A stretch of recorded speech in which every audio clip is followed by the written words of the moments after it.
At sa mga oras na ito, balikan naman natin ang aming kasamang si Waywaya Magkalma sa may bahagi pa ng NDRRMC sa Campo Aguinaldo para kumuha tayo ng update doon. Mag-uulat yan ng live. Mga ilang minuto pa lamang nakakaraan na nagsagawa nga ng press conference. Bagamat maikli lang ang binigay ng mensahe ni Executive Secretary Paquito Ochoa sa amin. According nga sa sinabi niya ay nais lang niyang pagbigay alam sa buong publiko na dapat ay tumalima na tayo sa kinauukulan kung kinakailangan na tayong magsilikas ay lumikas na tayo. At kanina naman binanggit din niya na on top din ang Pangulo sa mga, or rather na bibigyan niya ng impormasyon ang bawat nangyayari dito nga sa ating bansa at alam niya nga yung mga kasalukuyang ang ginagawa. Nais lang nga ni Pangulong Aquino na lahat ng ahensya ng gobyerno kasama nga sa relief at rescue operations ay dapat on top at magawa nga nila ang kanyang mga trabaho. Narito po ang bahagi ng panayam namin kay Executive Secretary Paquito Ochoa.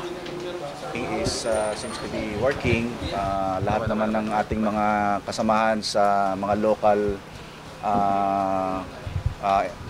DRRMC ay gumagalaw at namomonitor naman natin mabuti as usual yung weather pattern. So we're still expecting yata as of now, probably the NDRRMC will conduct their own briefing later na mas accurate. We are expecting na yung ulan will still stay until a little bit more until tonight yata. So until it moves up north. So please sa mga kababayan natin, nakikiusap po kami lalo na yung mga nandun sa mabababang lugar na wag niyo pong ipagsapalaran ng buhay ninyo at lumikas po kayo sa mga evacuation centers na itinalaga ng inyong mga lokal na pamahalaan. So kung maaari lang po, wag natin pahirapan yung ating mga mayor, mga local officials sa pagtulong po sa inyo. So yun po yung panawagan natin.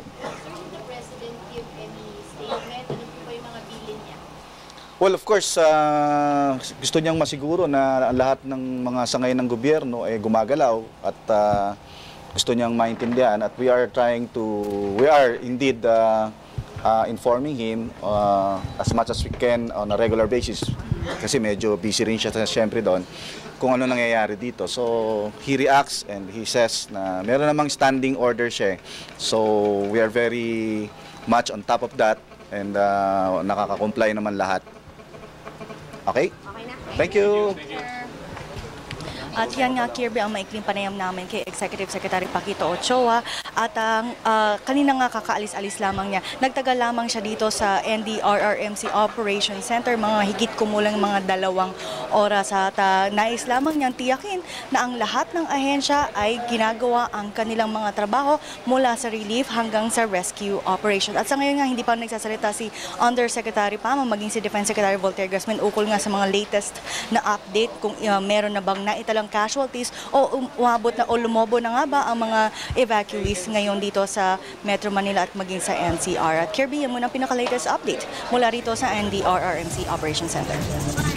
Alright, maraming salamat sa iyo, Waywaya Magkalma. Nag-uulat po yan ng live mula sa NDRRMC.